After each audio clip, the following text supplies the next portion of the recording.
ایک افضلیت ہوتی ہے اور ایک فضیلت ہوتی ہے۔ فضیلت الگ چیز ہے، افضلیت الگ چیز ہے۔ فضیلت کوئی بھی ہو سکتی ہے، کہ مثال کے طور پر نبی پاک صلی اللہ تعالیٰ علیہ وآلہ وسلم نے سیدنا عبداللہ ابن مسعود رضی اللہ تعالیٰ عنہ کی قراءت کی تعریف فرمائی، ابی بن کعب رضی اللہ تعالیٰ عنہ کی قراءت کی آپ نے تعریف فرمائی، اور آپ امت کے سب سے بڑے قاری کہلائے ابی بن کعب رضی اللہ تعالیٰ عنہ، اور دیگر صحابہ کرام علیہم رضوان کی مختلف فضیلتیں۔ حضرت سیدنا ابو ذر غفاری رضی اللہ تعالیٰ عنہ کو آسمان کے نیچے سب سے سچا قرار دیا، لہجے کے اعتبار سے، گفتگو کے اعتبار سے سب سے سچا قرار دیا، اور صحابہ کرام علیہم رضوان کی الگ الگ نبی پاک صلی اللہ تعالیٰ علیہ وسلم نے مختلف فضیلتیں بیان کی، حسنین کریمین کی بیان کی، سیدہ فاطمہ زہرا رضی اللہ تعالیٰ عنہا کی بیان کی، اور افراد کی بیان کی۔ فضیلت الگ چیز ہے، لیکن افضلیت کا مطلب ہوتا ہے اس کو دوسرے سے بڑھ کر ماننا، دوسرے سے بڑھ کر ماننا۔ افضل اس میں تفضیل کا صیغہ ہے، اور آپ کو معلوم ہے کہ اس میں تفضیل کا مطلب یہ ہوتا ہے کہ جس کے اندر دوسرے کے مقابلے میں فضیلت زیادہ ہو، ٹھیک ہے؟ تو فضیلت اس میں ہر طرح کی دلیل چل جائے گی، یعنی ضعف بھی اس کے اندر تسلیم کر لیا جائے گا۔ اسی لیے کہتے ہیں کہ فضائل کے اندر احادیث ضعیفہ بھی معتبر ہوتی ہیں، یعنی ضعیف حدیث بھی فضیلت کے اندر معتبر ہوا کرتی ہے۔ لیکن افضلیت یہ عقیدہ ہے، یہ اعتقاد ہے، لہذا افضلیت کے لیے دلیل بھی اسی درجے کی چاہیے ہوگی جو آپ عقیدہ ثابت کر رہے ہیں، جو آپ کا عقیدہ اور نظریہ ہے اس کے مطابق دلیل ہوگی۔ یہاں پہ ضعیف حدیث نہیں چلے گی، یہاں پہ عام دلیل نہیں چلے گی، بلکہ اسی کے مطابق آپ کو دلیل پیش کرنا ہوگی۔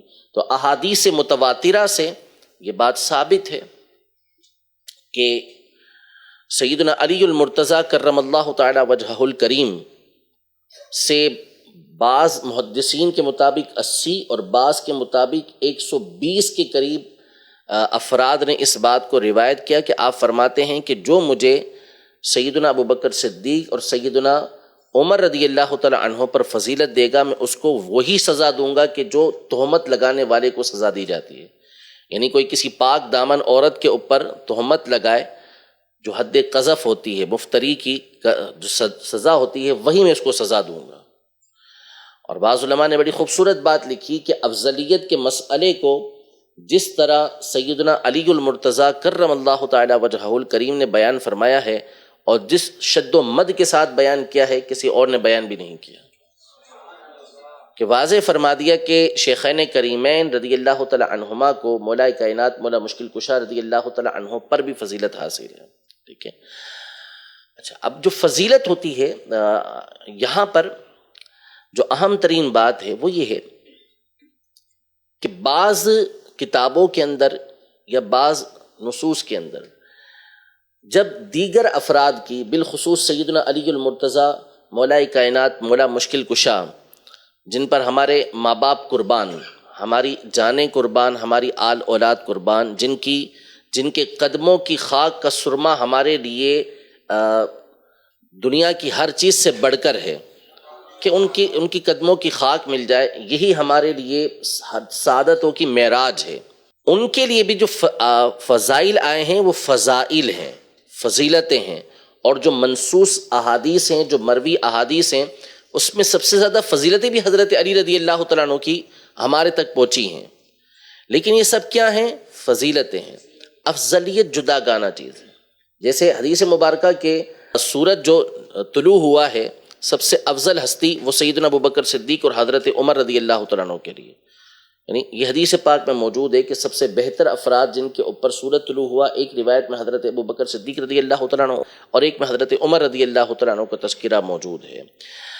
تو افضلیت جدا گانا چیزیں ہیں جو قرآن کی نصوص سے ثابت ہیں۔ خود اللہ پاک ارشاد فرماتا ہے ان اکرمکم عند اللہ اتقاکم، کہ بے شک تم میں سے اللہ کے نزدیک سب سے زیادہ عزت والا وہ ہے جو تم میں سب سے بڑا متقی ہے۔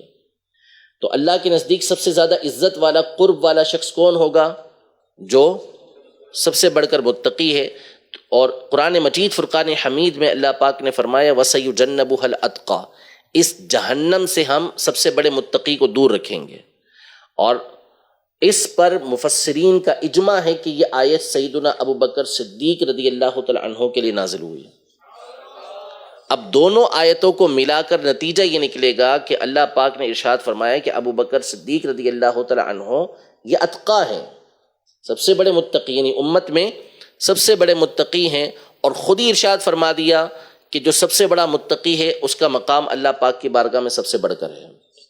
اسی کو افضلیت کہتے ہیں، اسی کو قرب الہی میں کثرت ثواب کہا جاتا ہے۔